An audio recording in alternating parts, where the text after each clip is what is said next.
किस्मत से हार कर कभी झुकना नहीं और मंजिल से पहले कभी रुकना नहीं। मतलब मंजिल जब तक पाना नहीं है तब तक रुकना नहीं है। तो जय माता दी बच्चों, हम लोग मंजिल पाने के लिए मैथ में कंटिन्यू प्रैक्टिस करेंगे और जल्दी ही मंजिल हासिल करेंगे। ये चीज़ मन में बना के रखना है, कंटिन्यूटी बना के रखना है मेहनत करने में। सिंपल सा क्वेश्चन आरबी ग्रुप डी 2022 में आया, पूछा गया क्वेश्चन है कि एक वस्तु को 1920 रुपये में बेचने पर श्याम द्वारा अर्जित प्रतिशत लाभ उस वस्तु को 1500 रुपये में बेचने पर हुई प्रतिशत हानि के बराबर है। मैंने सेम उस एक ही वस्तु को जब यदि 1920 रुपये में बेचता है तो प्रतिशत लाभ जो आता है, उसी वस्तु को जब 1500 रुपये में बेचता है जो प्रतिशत हानि होती है, मैंने 1500 में बेचा तो प्रतिशत हानि जो होगा, ये दोनों आपस में बराबर है। तो बोल रहा है कि यदि वह 10% लाभ अर्जित करना चाहता है तो उसे वस्तु को किस विक्रय मूल्य पर बेचना चाहिए।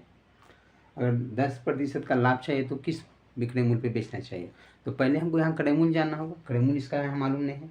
तो सिंपल सा लॉजिक, जब भी इस तरह क्वेश्चन रहेगा कि एक विक्रय मूल्य में जब बेच रहा है तो उस पर जो प्रतिशत लाभ होगा, दूसरा विक्रय मूल्य जो बेच रहा है उस पर उस मूल्य पे बेचने पे उसको जो प्रतिशत हानि वो दोनों आपस में बराबर होगा।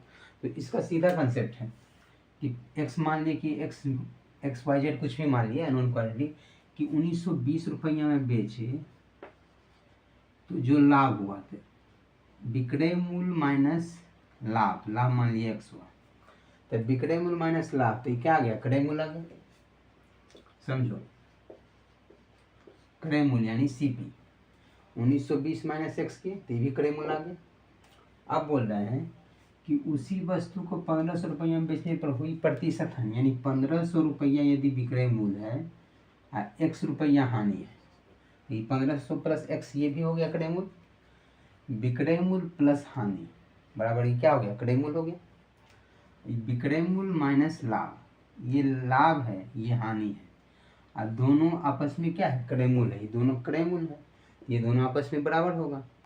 अब सिंपल सा लॉजिक है कि एक्स को एक्स की ओर ले जाए, इसको इधर ले जाए, तो 1920 माइनस 1500 बराबर एक्स प्लस एक्स यानी 2x। यहाँ से एक्स का मान क्या आ जाएगा यार, 2x बराबर 1920 में घटा दिया तो 15 4 19 420, तो एक्स का मान क्या आ गया, 2 से काट देगा 210, एक्स का मान 210 आ गया। तो सीपी यहाँ से क्या आ गया, सीपी जो है क्रय मूल्य आपका,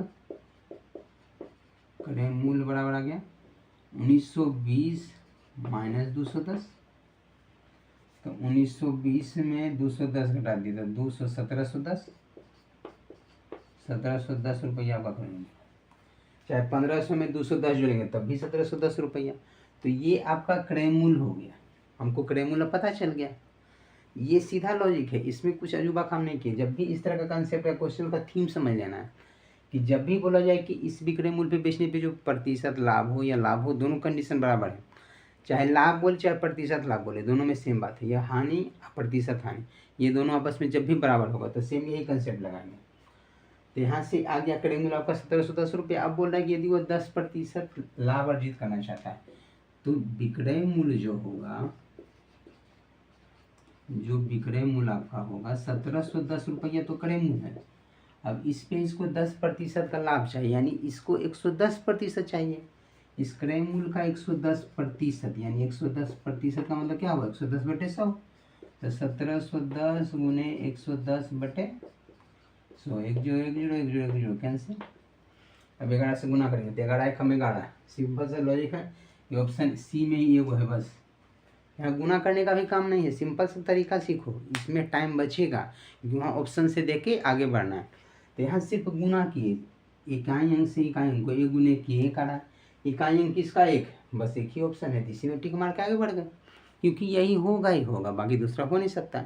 तो ये चीज़ भी इस्तेमाल करना है। क्या ये हुआ क्या आपको कि जिसे पॉइंट को समझना है और दिमाग तेज करते हुए बस यहाँ से जो दिख गया कि इकाई अंक के सहायता से हम लोग ऑप्शन को मारे और आगे निकल गए। तो ये चीज़ सीखना हमेशा याद रखना।